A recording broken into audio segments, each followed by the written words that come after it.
And I'm joined now by Global Cybersecurity Advisor Jake Moore. Jake, thank you very much for joining us on the programme. As you speak to us now, what's the latest on these outages?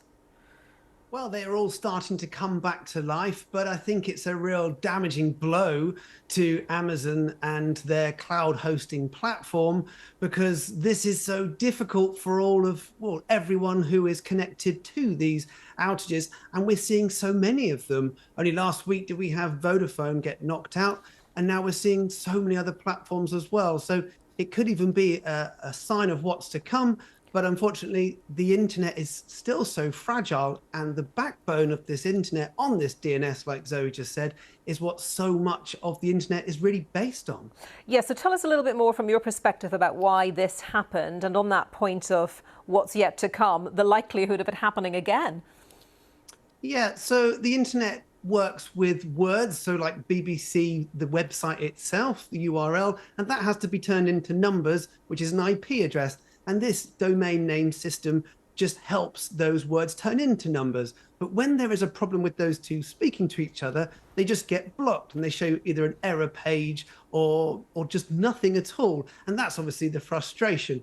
And what we are seeing is so many more people are using the internet, because of course, when the internet was designed, we didn't really think that this amount of traffic would be using all of those highways effectively. But as there are more traffic just included as we go on, more and more are using it. And when it falls over, it just causes this catastrophic backlog of computers just effectively looking like they're knocked off, even though the websites that we're trying to get to are still up and running. So is this effectively this domain naming system not being able to cope with the level of traffic on it then? Yeah, it can be, but at the same time, it might also be an updating issue. So we don't know exactly what caused it yet. It's just that we know that it is to do with the DNS, and that could be a maintenance issue, for example. What we tend to find is, as we can't turn all the internet off at once, we need to do these updates in, say, parts.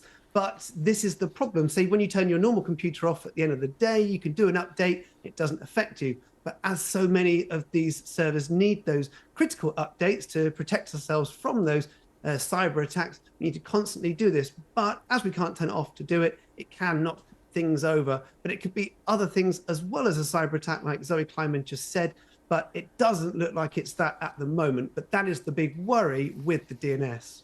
Of course. Yeah, Jake, thank you very much for taking us through that. Jake Moore, Global Cybersecurity Advisor.